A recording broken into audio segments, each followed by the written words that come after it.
आता पाहणार आहोत टॉप 9 मोठ्या बातम्या।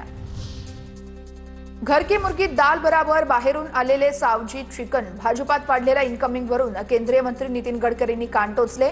जुन्या कार्यकर्त्यांकडे लक्ष देण्याचा पक्षाला सल्ला। नितीन गडकरी हे कायम कान टोचण्याच्या भूमिकेत असतात। त्यांनी कान टोचण्यापेक्षा काही उपयोग होतोय का हे पाहायला पाहिजे। गडकरींच्या वक्तव्यावर संजय राऊत यांची प्रतिक्रिया। सपकाळ यांनी चांगल्या महिला नाईट्स झाल्याचं दाखवत अनुदान लाटलं। आमदार संजय गायकवाड यांचा हर्षवर्धन सपकाळ यांच्यावर खळबळजनक आरोप, तर सपकाळ यांच्या डिफेंडर गाड्या वाटपाच्या आरोपांनंतर संजय गायकवाड चांगलेच आक्रमक। भंडारा जिल्ह्यामध्ये एका नेत्यानं 20% कमिशन घेतलं। भाजप आमदार परिणय फुकेंचा आरोप, तर परिणय फुके यांचा रोख नेमका कोणाकडे असा सवाल उपस्थित। पिंपरी चिंचवडमध्ये भाजपच्या कार्यकाळात नागरिकांचा भ्रमनिरास झालाय। पिंपरी चिंचवड पालिकेत पुन्हा राष्ट्रवादीची सत्ता येईल, विधानसभा उपाध्यक्ष अण्णा बनसोडेंचा दावा।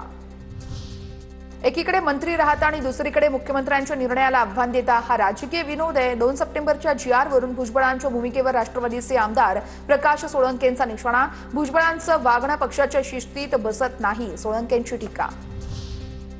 नवी मुंबईतील सिडको जमीन घोटाळा प्रकरण रोहित पवार यांनी यशवंत बिवलकर यांच्यावरती केलेल्या आरोपात तथ्य असल्याचं समोर। वनविभागाच्या चौकशीचा अहवाल समोर। बिवलकर यांनी 1400 कोटींची फसवणूक केल्याचं अहवालात नमूद। ठाण्यामध्ये ठाकरेंच्या शिवसेनेकडून महायुतीला डिवचणारे बॅनर्स। ठाकरेंच्या शिवसेनेचे उपशहर प्रमुख तुषार रसाळ यांच्याकडून बॅनरबाजी। जिथे फायदा तिथे युती करू, बॅनरमधून महायुतीला टोला।